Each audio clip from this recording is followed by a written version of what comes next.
Hello students, welcome on my YouTube channel Physics by Pradeep Kumar.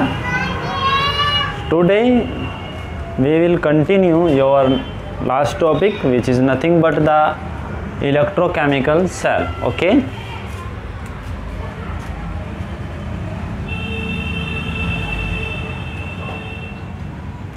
Electrochemical cell.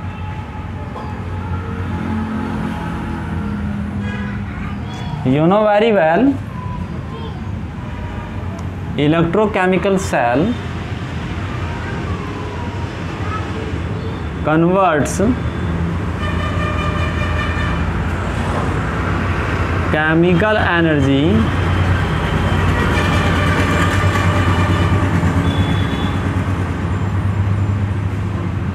into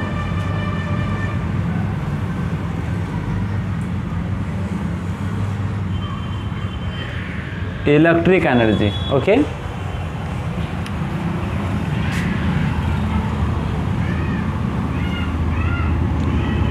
And this electrochemical cell converts chemical energy into electric energy by the help of reactions, chemical reactions. Okay. So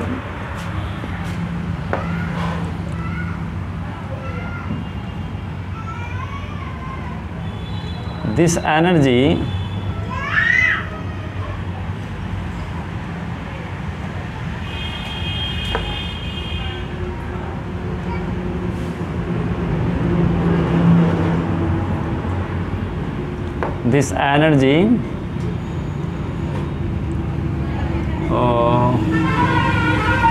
sorry ये ऐसा लिख लिए, chemical energy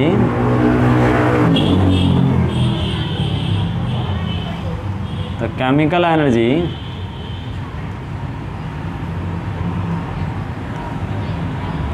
converts into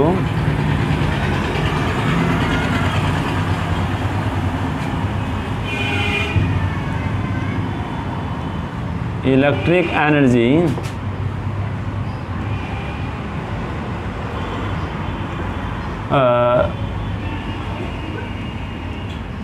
due to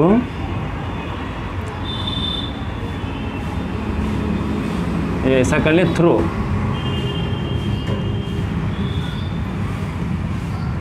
chemical reactions. Okay, and you know very well about chemical reactions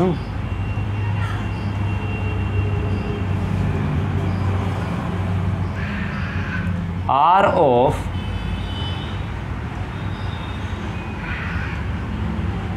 two types. Okay, and these two types are nothing but irreversible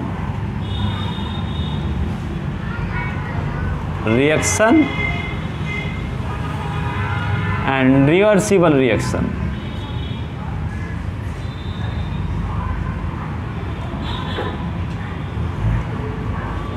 Okay, on the basis of these two types of reactions, the electrochemical cells also are of two types. Okay, any one electrochemical cell is known as irreversible cell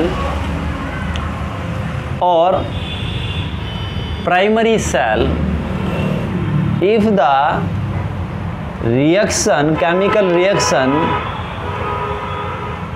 is an irreversible reaction. Okay, is an irreversible reaction. So on the basis of these reactions, cells are of two types. So the electrochemical cells are of two types. First is primary cell and second is secondary cell.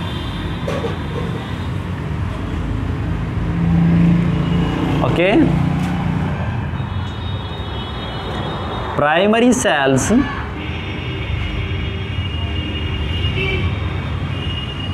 are that electrochemical cell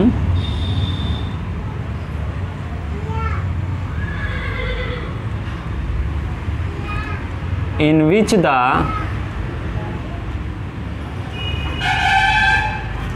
occurring chemical reaction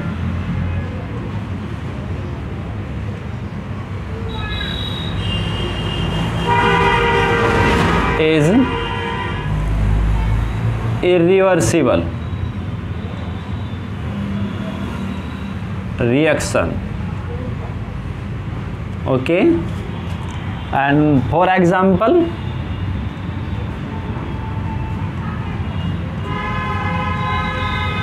देखिए आपने देखा होगा कि ऐसी sales जिनमें आपकी irreversible reaction होती है, that means one direction procedure होता है. वन डायरेक्शन प्रोसीजर मीन्स कि एक बार आपका ये जो रिएक्शन हो गई उसके बाद उसे रिवर्स नहीं किया जा सकता. दैट मीन्स तो आपको पता है कि केमिकल रिएक्शन के कारण ही आपको यहाँ पर एनर्जी रिलीज हो रही है, एनर्जी कन्वर्ट हो रही है, आपकी इलेक्ट्रिकल एनर्जी की फॉर्म में आपको मिल रही है. ठीक है ना. तो यदि आपकी रिएक्शन वन वे होगी तो हम उसे दोबारा से केमिकल रिएक्शन को फॉर्म नहीं कर सकते. तो आफ्टर सम टाइम ये प्रोसीजर आपका स्टॉप हो जाएगा और आपकी सेल बेकार हो जाएगी. ठीक है ना. तो फॉर एग्जांपल कुछ ऐसी सेल्स जो आपकी वन वे डायरेक्शन में होती है, जैसे आपकी सेल्स होती है वॉच में डलने वाली, रेडियोज़ में डलने वाली या टॉर्च लाइट में डलने वाली, ऐसी सेल्स ही होती है जिन्हें एक बार यूज़ किया जाता है उसके बाद ये आपकी क्या हो जाती है, बेकार हो जाती है, यूज़लेस हो जाती है. ओके, आइए बात में. बट कुछ बैटरीज, कुछ सेल्स ऐसी होती है आपकी जिन्हें हम एक बार डिस्चार्ज करने के बाद दोबारा से चार्ज किया जा सकता है, जैसे मोबाइल की बैटरी. ओके, या आपके घरों में यूज़ होने वाले बैटरी जो इन्वर्टर पर लगाए जाते हैं, वे एक बार डिस्चार्ज होने के बाद दोबारा से चार्ज किए जा सकते हैं, क्योंकि उनमें होने वाली रिएक्शंस आपकी टू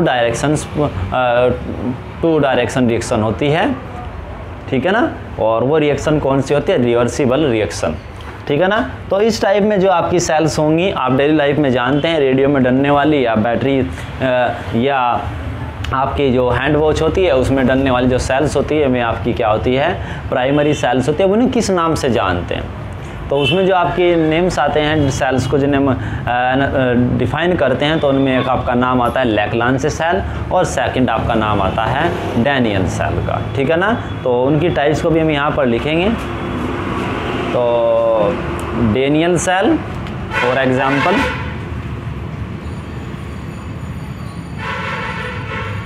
डैनियल स्पेलिंग देख लीजिएगा, Daniel cell, Leclanche cell. Spelling check करिएगा भाई एक बार, Leclanche cell and Leclanche cell etcetera.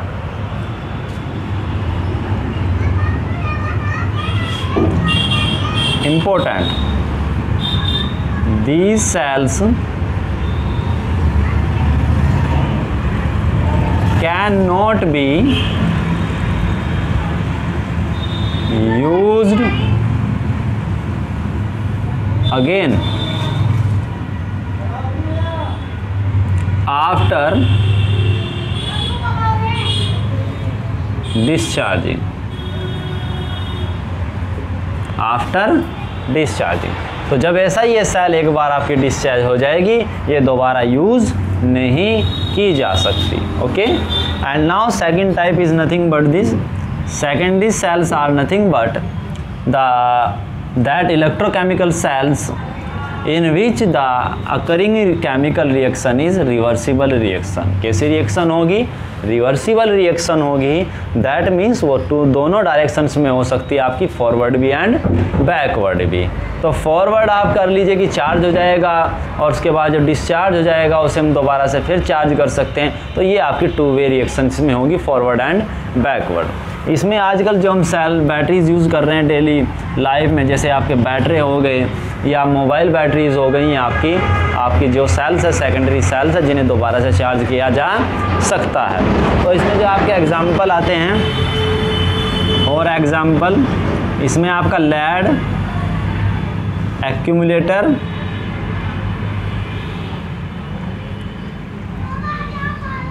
Cell, lead accumulator cell, alkaline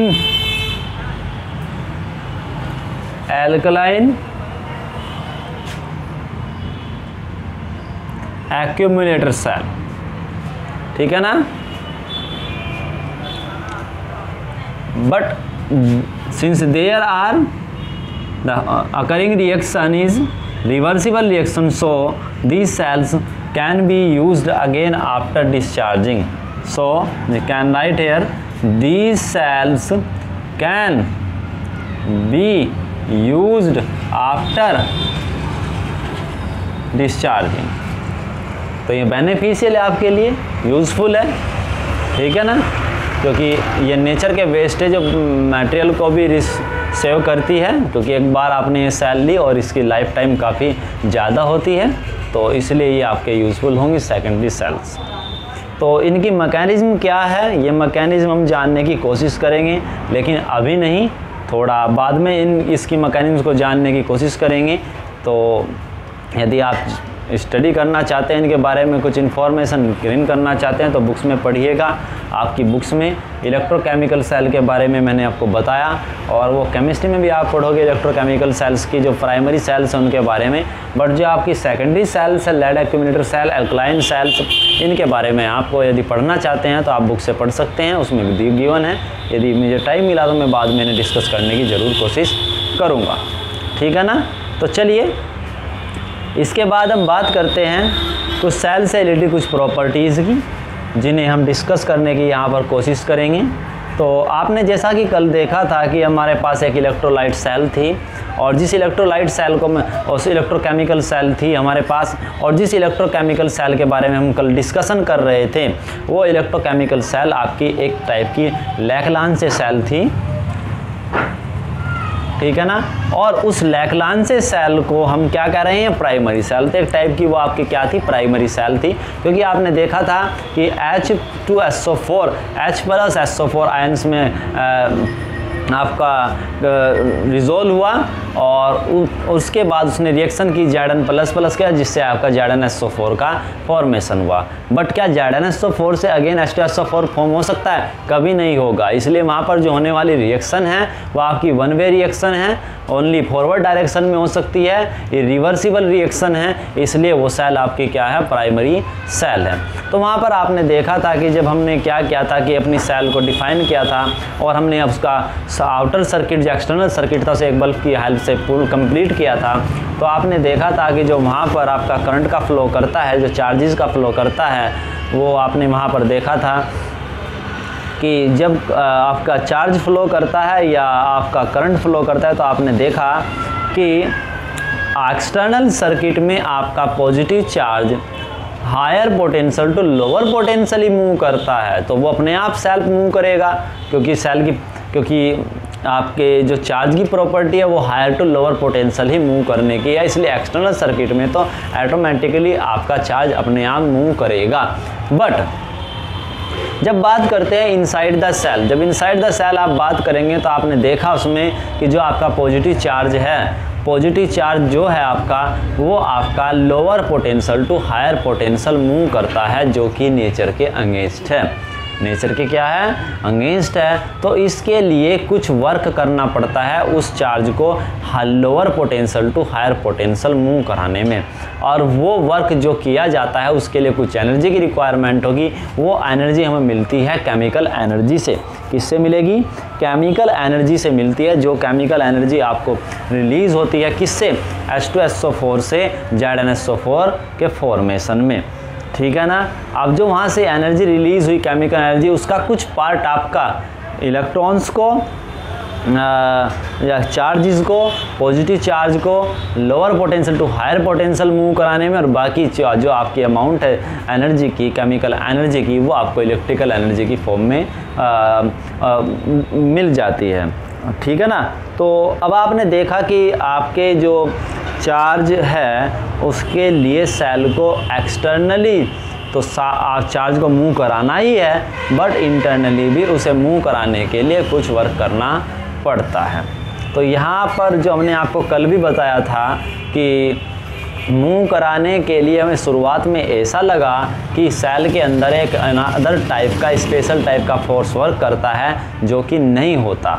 तो इसलिए वहाँ पर ये थोड़ा सा कॉन्ट्राडिक्शन होने की वजह से इसे जो नाम दिया गया क्वांटिटी को, वहाँ पर इलेक्ट्रोमोटिव फोर्स का नाम दिया गया। बट मैंने अभी आपको एक्सप्लेनेशन दी कि ये जो मूवमेंट है ये किसके कारण है, आपका एनर्जी के कारण है, केमिकल एनर्जी के कारण है। तो इसके नाम को तो हटाया नहीं गया, बट इसकी डेफिनेशन आपकी एनर्जी की फॉर्म में ही डिफाइन कर दी गई। तो आज हम उन्हीं टॉपिक्स को यहाँ पर डिस्कस करने की कोशिश करेंगे। तो some definitions related to the electric cells, okay, some basic definitions related to the cells. तो आज हम इस वीडियो में ये भी डिस्कस करेंगे।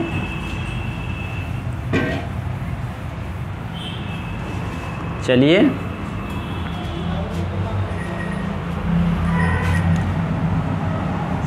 सम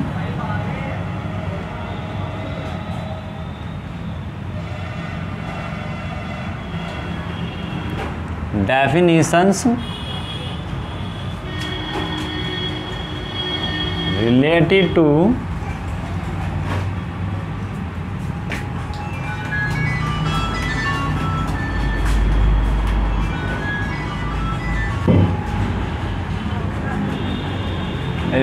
electric cells, okay।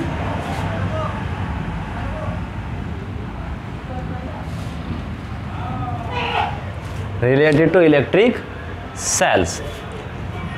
First definition is nothing but the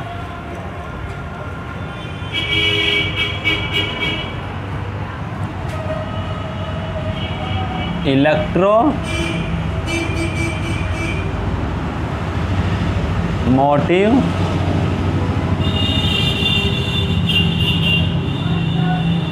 force, electrons को मूव कराने वाला फोर्स। तो नाम से ऐसा लगता है कि जैसे ये आपका एक स्पेशल टाइप ऑफ फोर्स है, बट ये टाइप फोर्स की नहीं होकर ये एक एनर्जी की टाइप है। तो आप देखेंगे, सपोज कर लीजिए कि आपके पास एक सर्किट है, ये एक्सटर्नल आपका कोई सर्किट है जिसका रेजिस्टेंस आपका कैपिटल R, और इसे आपने क्या किया, एक सेल से कनेक्ट किया। किससे कनेक्ट किया, सेल से। तो जब सेल से आप इसे कनेक्ट करेंगे तो सेल से कनेक्ट करने पर आपके जो चार्ज फ्लो करेगा, तो चार्ज को आपके एक्सटर्नल सर्किट के साथ साथ फ्लो करने के लिए, सेल के अंदर भी फ्लो करने के लिए एनर्जी को यूज़ करना पड़ेगा, कुछ ना कुछ वर्क करना पड़ेगा। और यूनिट चार्ज को ओवरऑल सर्किट में मूव कराने के लिए जितना वर्क करना पड़ता है, वही वर्क उस सेल का इलेक्ट्रोमोटिव फोर्स कहलाता है। क्लियर है ना। तो चलिए यहाँ पर इसे डिफाइन करने की कोशिश करेंगे। तो थोड़ा सा आप यहाँ पर देखिए, जैसे आपका होता है टर्मिनल पोटेंशियल डिफरेंस। तो टर्मिनल पोटेंशियल डिफरेंस, आपका पोटेंशियल डिफरेंस क्या होता है, work done in bringing a unit charge from one point to another point is known as potential difference.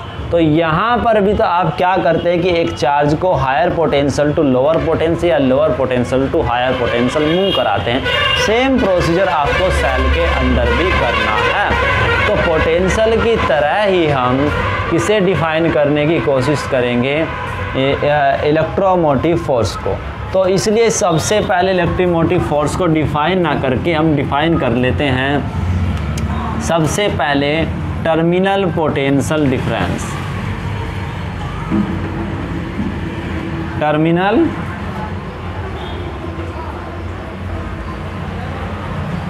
Potential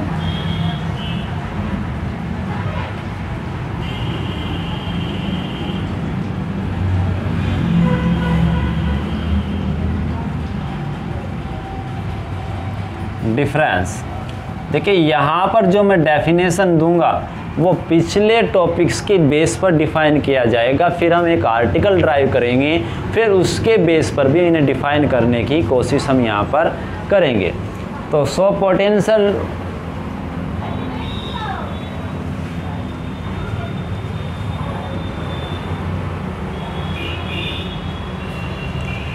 terminal potential difference, terminal potential difference across the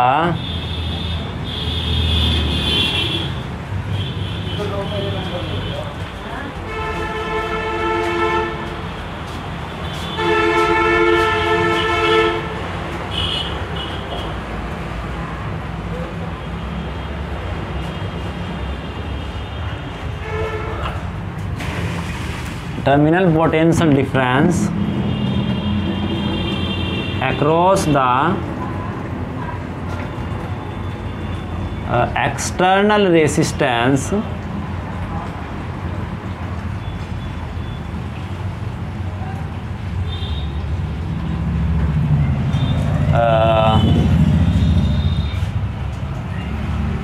across the external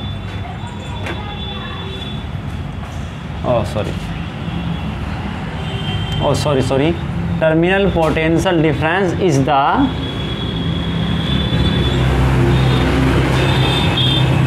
potential difference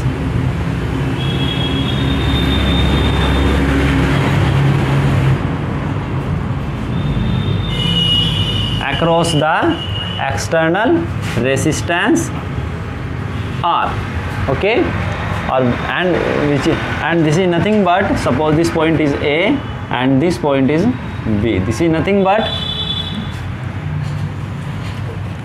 the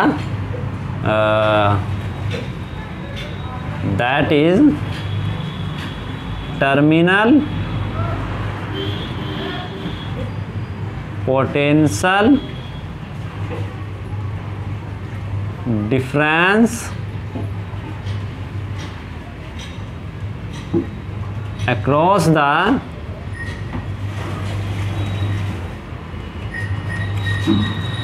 terminals of external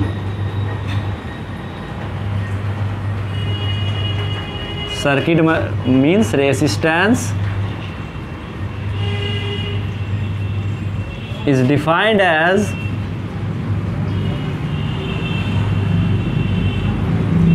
the work done by a cell in bringing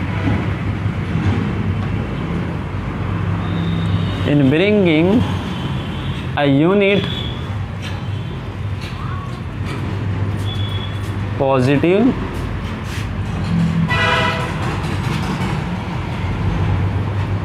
charge from one terminal to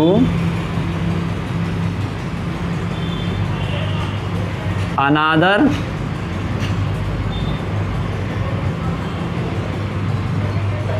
terminal, that is V equals to VB minus VA minus VB, because A is at higher potential, equals to W by Q naught. Okay, you know very well about this. This is nothing but external. Okay, so remember this formula also, because we will use this formula to derive the expression for this. Now after that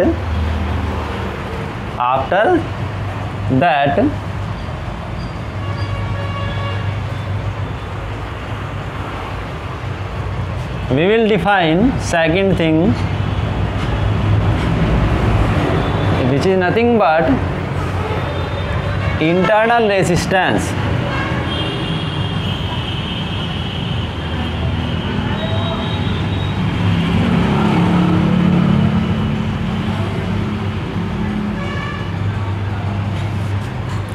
Internal resistance of the cell. Okay, internal resistance of the cell means the electrolyte of the cell produce a hindrance in the path of the charges. Okay, in the path of the charges, due to which the current flow in the circuit. Okay, so the internal resistance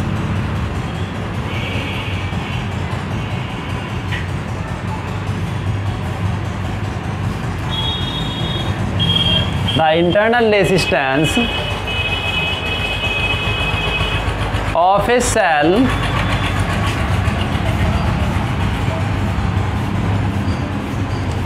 is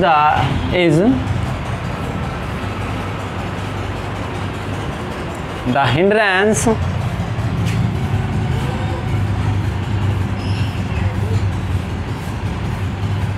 offered by the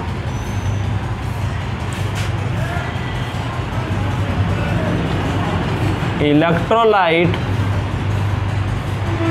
of the cell in the path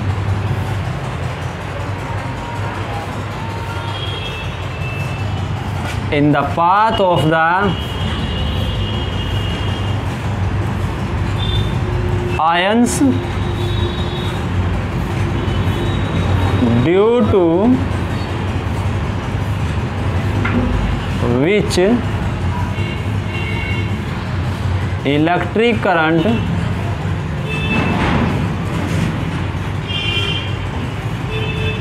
flows in the circuit.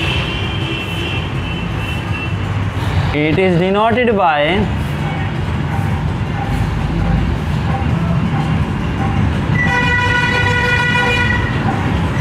small r. Okay, remember this point also. Clear now? And third thing is nothing but electromotive force, which is very, very interesting point.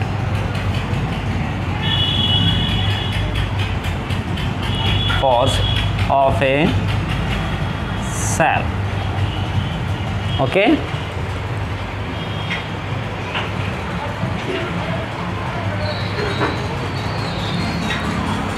electromotive force of a cell,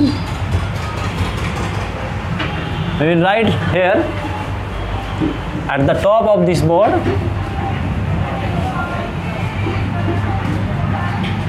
See here, the electromotive force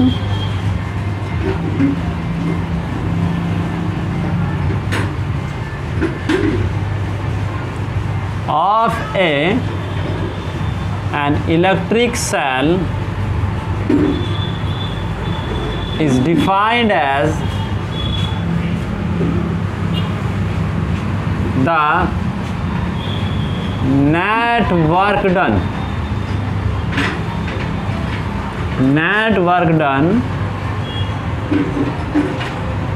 in bringing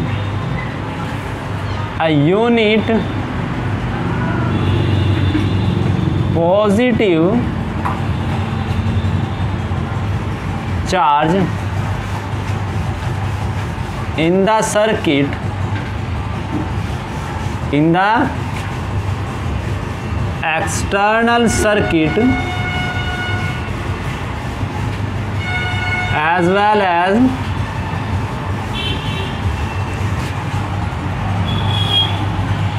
inside the cell. Okay,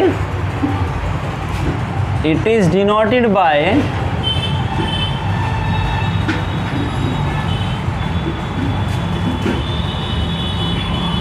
this symbol.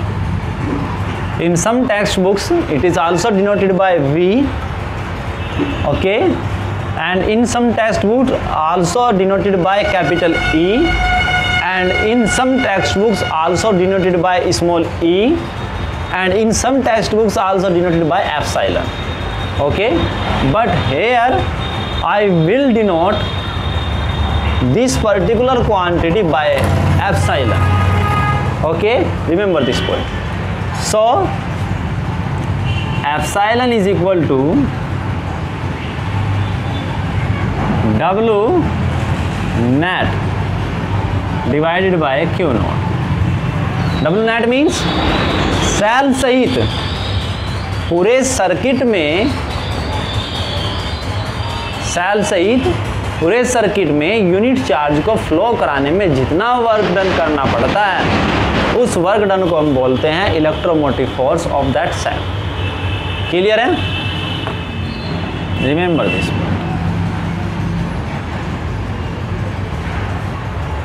But there is an also important point. Electromotive force means a potential also, but you know well potential is a scalar quantity. But in this chapter we will also discuss a Kirchhoff's law, in which we have the requirement of the direction of the electromotive force. So we will also mention same as the direction of the electric current and the direction of the electromotive force is nothing but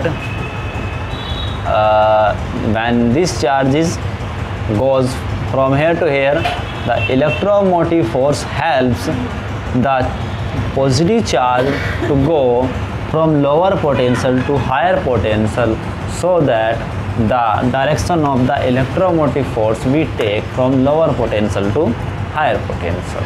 Okay, so after this we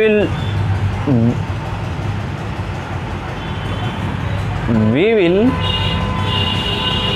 define a symbol for a cell which have all these informations. Okay, so an electric cell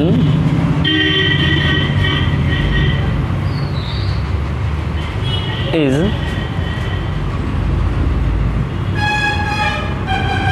represented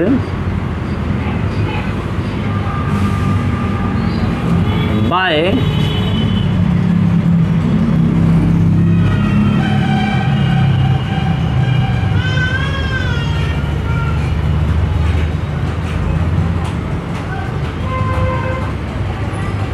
this. Okay, and here we will write this positive terminal and this is negative terminal, and the direction of electromotive force is for this point to this. Okay, and this is the internal resistance of this. Okay, so remember this, and these are the terminals of this cell where with the we will calculate the potential difference away. Okay, so remember these points also. So we will replace here this circuit by this notation like this. here is the internal resistance or here is the electromotive force. Okay, now